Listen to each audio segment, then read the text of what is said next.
So thank you very much. Wow, it's a big room. My name is Dobias van Ingen, and I'm from Aruba Networks, and I hope you all had a great event. I think, Keith, thank you very much, and thank you for voting for my session. I think I will have a little bit of a different session than just a generic Wi-Fi session. I think you are all probably much better than me in Wi-Fi. So we'll talk about how we think we can change the navigation or the experience of indoor locationing. I'm not sure, Jim Palmer, are you in the room? Thank you very much for the great one-on-one antenna session. And within Aruba, I'm EMEA CTO and Senior SE Director. And as I heard from Jim that, titles are actually, I need to be careful with my wording, but let's say a piece of something about there. So I made up some titles. It's maybe I'm the Empire of the Bitland, right? Or something like the head of Urinco and Wrangler, or this is the best actually, Chief of Power Plugs and the Chief of Patch Officers. So I think we maybe can make a team out of this. And what I want to do is, I always like searching on the internet for crazy stuff and what is the current state of indoor locationing. And if you look at, this is a road in the UK, they changed it actually. It's what they call Butthole Lane. I'm not sure if you believe me, there's a true picture out of that. So, and then, you ever been in Denmark? What about this one, right? This is also, and you don't believe me, this is the station. And you can find it on internet. Ever been in a building where you see people optimizing and tuning the mapping of locationing? I always get the feeling of, the Ministry of Silly Walks, right, of the Monty Python. I see them walking around, tuning. Let's see if we can change that a bit. And if we have this correct, we should not follow the world too much. This was somebody that followed blindly the navigation system and drove into a river. So let's be careful. If you get bored, we really get now into the technical stuff. Before we do that, I want to set the stage why I think we believe we need to go into self-location networking. And I think everybody likes outdoor. Everybody uses outdoor locationing and outdoor navigation. On indoor, I think not meeting everybody's satisfaction up today. It's not that we can do anything about it. We did a lot of work as an industry. And in the industry, I mean not just the Wi-Fi enterprise solution, but also the cellular industry. And I think we have been focusing too much on creating the next generation ranging technology, right? Optimizing that, and not so much on the particular problem itself. For those that are asking themselves, what is the blue circles?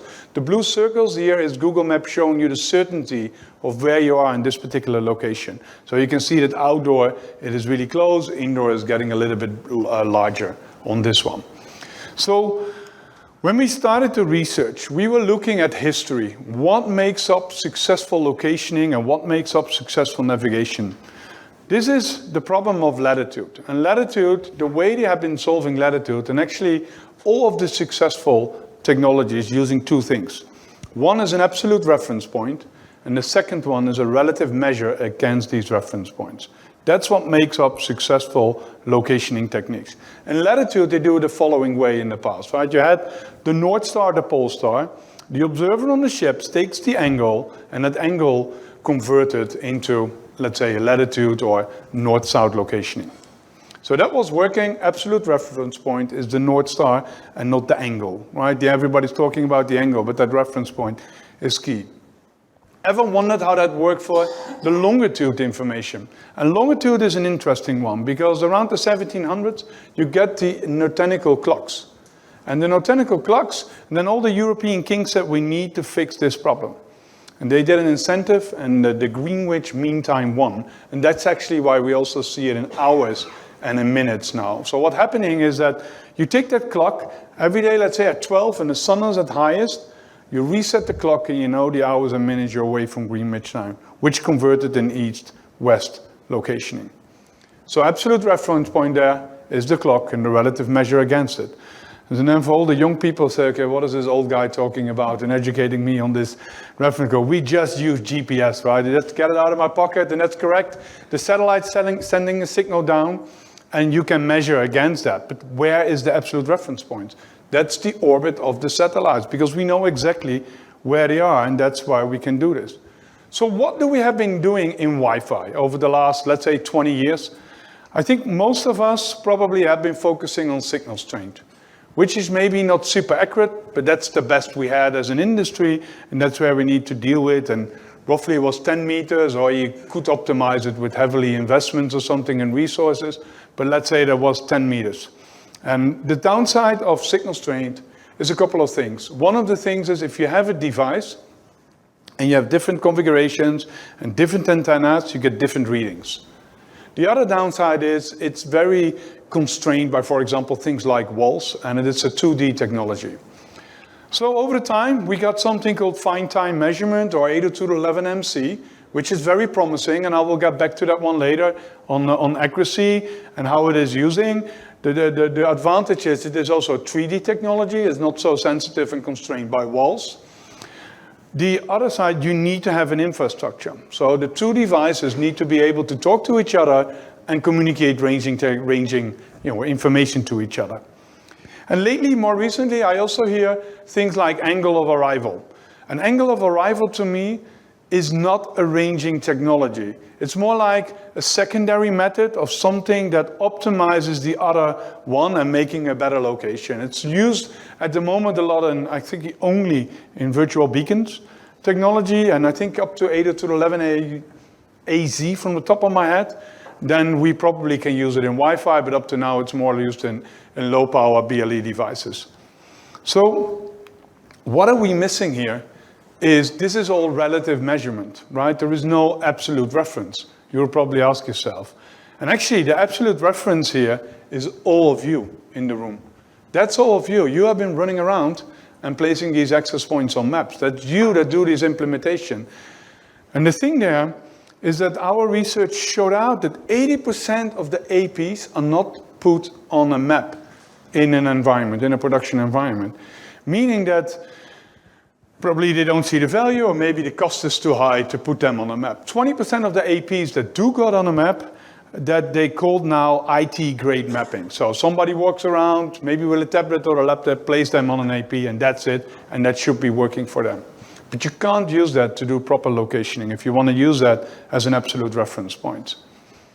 So when you want to use it as an absolute reference point, probably roughly it takes you 10 to 15 minutes to put an AP probably on a map. So think about that. If you have like 100 APs, right? That's 1,000 minutes. It's roughly like 17 hours. It's 2 working days to put them. So what if you have thousands or even 5,000 APs? That takes a lot of time and takes a lot of labor. The other thing of putting it on a map is you most of the time do it on a magnified mapping.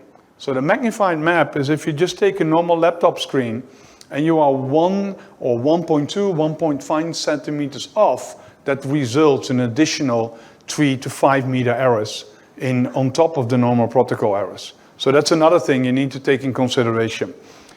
And then the last one is the maps are not portable. What we mean with that is mainly they are, for example, there are 2D JPEGs. So if you have an Aruba Meridian system in a healthcare environment and you put Stanley Healthcare on top of it and maybe an asset management, you probably maybe have the same 2D JPEG in every of these systems, but you need to optimize it and tune every system in a different way. And none of them talks to Google or Bing Maps or anything else out there. So that is an issue, right? And this is a little bit of the AP manual placement on top of it. So even if you have ultra wideband or FTM or virtual beacons, the very accurate measurement, you need to take this AP placement into consideration on top of the error that are already in there. So now you probably think, man, what the hell is he talking about, right? Is the world on fire? We ever fix this? So let's look at it, how we can make it a little bit better, and you don't have to do this silly walking anymore, silly movements to tune these mappings. So what do we need in order to drive this forward? A couple of things. We want to make it open. We want to make it no human intervention. And the most important thing is we want to make it based on a universal reference framework based on longitude and latitude information, so that every application developer can just consume the location information. They don't want to deal with all these things, or every device can just ask as close as AP, what is my current location in an indoor situation? And that's what we do. So what we do is no intervention. We came up not we actually, but we selected a framework called the World Geodetic System 84, which is used or actually developed by the by the Department of Defense in the US, and which is used in almost all well-known satellite systems, right? In GPS systems, we're using WGS 84. So that's then your universal framework. The other thing, it needs to be a system that is not set and forget. So it needs to be constantly monitored because Wi-Fi environments are always changing. And then you need to make sure that you can use generic mapping out there and you can consume the information in different manners. And that's what we try to dive in here. So how do we do this and how do we think we can do it? I'm not sure if you're following Aruba or not, but in every Wi-Fi 6 EAP and the 587 from the top of my head, so that's the outdoor 6, there is an indoor GPS or a GNS receiver in every individual AP. And that AP, or that GPS receiver, we can start using to create that universal framework based on longitude, latitude information instead of XY coordinates. And that is important. Then between the APs, in every Wi-Fi 6 APs, we already implemented fine-time measurements. So what we can do is just do the measurements between fine-time measurements between all these APs to do that locationing. And downwards to the clients, F2N can be used. But we also have seen that FTM down to the client you need to do in the bandwidth that you're operating in. So if you are using 20 megahertz channels, that's the bandwidth where you need to do FTM. And FTM is if you're using 40 megahertz, it's twice as good, roughly, let's forget the timing and stuff, but roughly twice as good as 20. 80 at 40 and 160 as 80. So what we did, make sure that we do the most accurate measurement between the APs to be able to go quickly off channel, exchange the messages between 160, and then go back on very, very fast to get us most accurate measurements. The other thing with FTM is you want to make this for every client available, right? It doesn't make sure, because FTM at the moment is only on Android, not on iOS. So how do we do this? We make sure at the moment that is proprietary, but I'll get back, we want to make that open and useful. So we're also going to send in a vendor-specific element the location information. I will show you that in beaconing so that every device out there, either BLE or just a non-FTM client can start to consume that location information. So that's how we want to push that, and of course towards the APIs as much as possible for an application developer. So let's dive in a little bit into that GPS, because I always get this feedback. What does it look? Here it is. Here's the GPS inside the AP. This is a specific GPS optimized for indoor stationary use model. So it's not the same GPS as you probably have in your mobile phone. Right, that mobile phone needs to work by its own, needs to be at different temperatures, need to be super fast. That's a different use model. We have challenges in Wi-Fi, but we also have a lot of advantages that we can deal with, right? The thing that we want to get out of this chip is do as many reads and raw data as possible, because we don't know where the access point is. Somewhere it's on the ceiling, antennas pointing downwards, so we don't know where it is. So we need to get as many raw data from it, right? In different moments in time, in different parts of the building. You need to be able to combine reads maybe, or maybe even share the information between the different APs to create that universal framework. In the end, that's the goal, what we are trying to do with the GPS. So the last months, even more than before, I got a lot of questions. Indoor GPS is a no-go, it will never, never, never work, right? And what do you think you are doing with this indoor GPS? So since 2006, Stuart Strickland is in our global CTO office, is doing research in how we can use indoor GPS. Actually, that is supported by Chuck Lakowski, who's now probably doing his garden and making his garden beautiful because he took some time off, and you probably know him, maybe you have seen him presenting in one of the other events. They combined did a lot of research on this. And what we have seen is that it's not the biggest problem to get the signal indoor. The biggest problem with indoor GPS is to make sure that in one moment in time, you got a complete view of all the satellites to do a proper locationing. That has been the big problem. But what I said is, we know that an AP is not moving, right? We don't need navigation. So if it is not moving, and we have a pretty decent, decent sense of timing, we can start doing measurements in different moments in time. We can start doing measurements in different parts of the building, and we can start sharing measurements between different APs. And that out of a sudden becomes a good and consistent system to create that constellation that we need in order to use that universal reference framework. And that's what we did here. The other thing, yes, I know that there is uncertainty within GPS, right? There's not always an exact measurement. And I will tell you a little bit later how we will deal with that uncertainty. So let's dive in how this exactly will work in a real life environment. So what we see here is the yellow dots are GPS located access point based on an estimate of a GPS. So on the top right bottom for you, this is what our former headquarters was of Aruba in Santa Clara. We are now based in San Jose, but this has been done in Santa Clara. Then on the top, you can see the access point, and the elliptic is like the 95 percentile certainty that you see around it.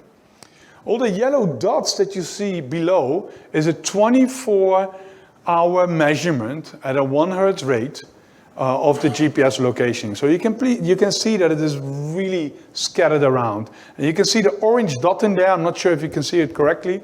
The orange dot in there is the location that came out of the GPS. The green dot is the location that is exactly the location of the AP.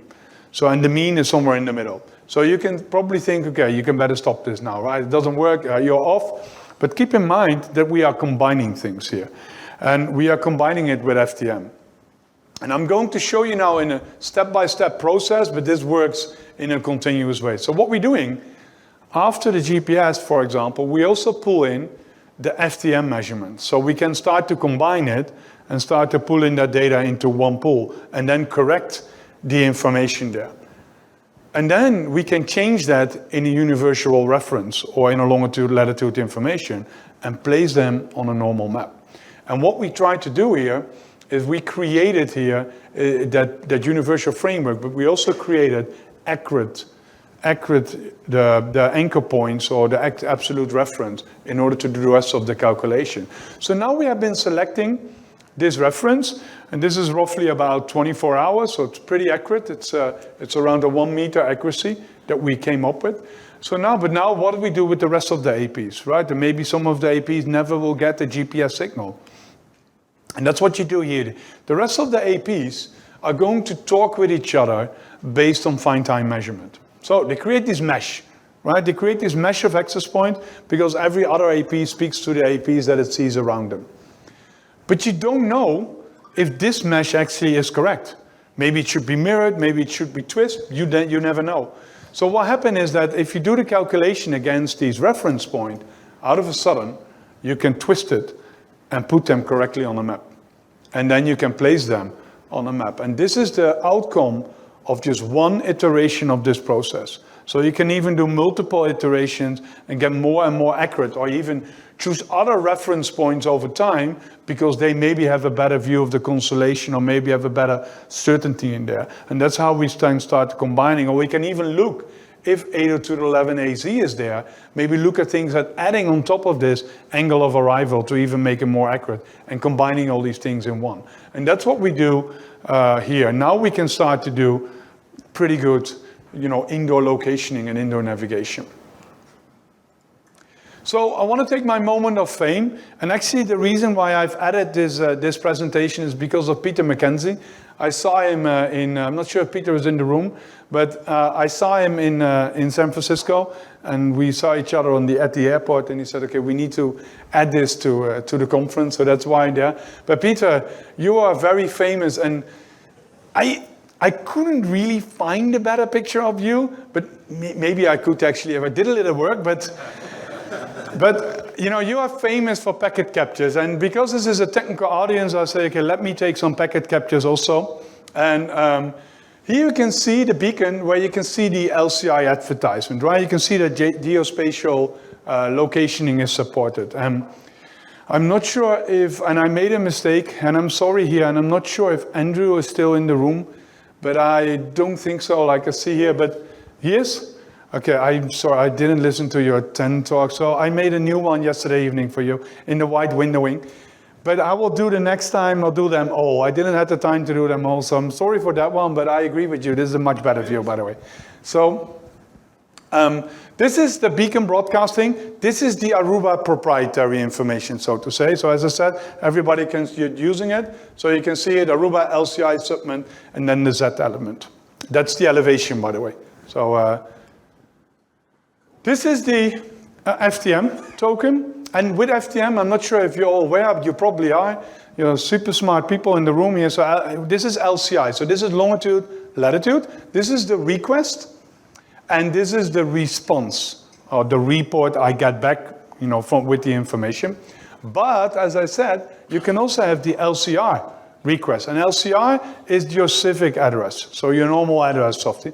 So, and this is the request, and this is the report you get out of there. And then, of course, you also have the FTM dialogue information, which here you can follow which dialogue responds to where, and you can see the, the time of departure and the time of arrival in this particular frame. So at least I made some packet captures, and maybe I have my Peter Mackenzie fame. And I saw a Twitter that every time Peter Mackenzie was named and somebody was drunk or had to take a drink. I saw this morning on Twitter. So what is this whole open locate thing about that we are talking about as Aruba? So open locate is everything about how can we standardize this and make this a solution that every vendor, every application developer, every client can start using it. So for us, we are trying to push this via the Wi-Fi Alliance. We want to make sure that you can certify every access point via the Wi-Fi Alliance, via the location certification. And then the other thing is we want to see if we can get a common sense on sharing this information in the infrastructure. FTM, I think, is of course a pretty decent standard already out there, but also on the beaconing. And we do the one thing on the beaconing is we do it in the beaconing, but we also make sure you also have something that's called ANQP queries that you can do.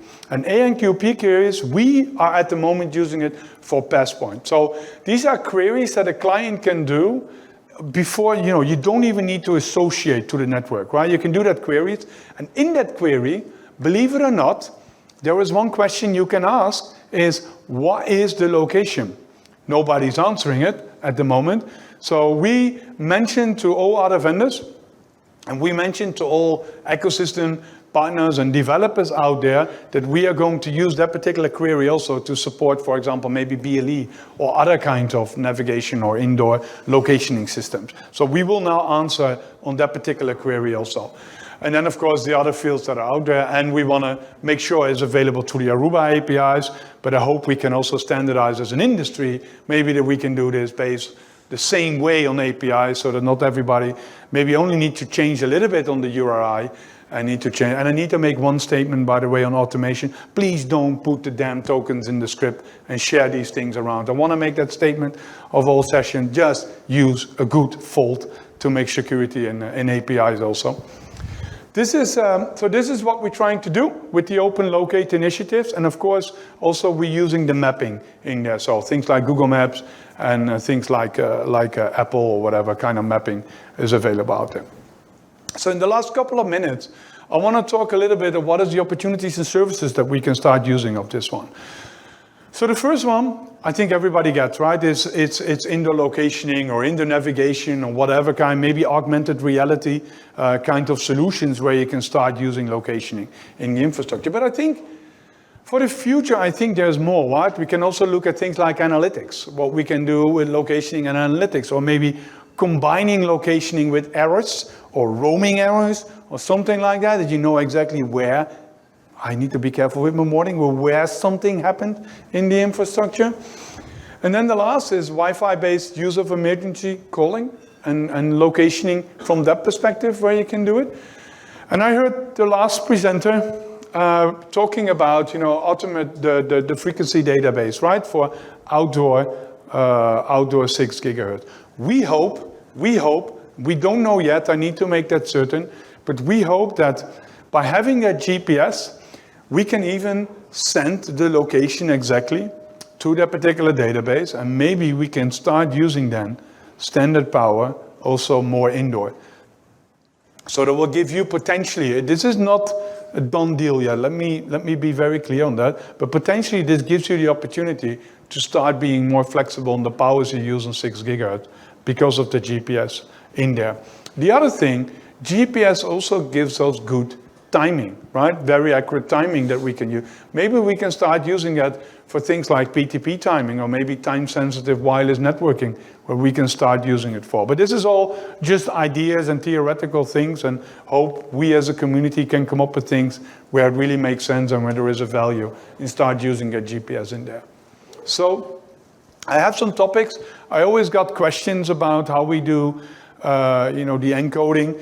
You can see that the encoding of LCI information is based on a DHCP thing. So I put the link in there. Then the other one is the Wi-Fi Alliance location, Android phones, and by the way, you get all the slides from me. So here's some Android phones that are supporting this, and Android is supporting. I even had examples in here, some of the locations, but I skipped that. But Android, you can do it on 2 ways. You can do it by the RTT of Wi-Fi, but you can also use the Fuse Location Provider API within Android phones. But I put the links in there. You can have a look, and I can even add the other slides in there for the examples that we created in our offices.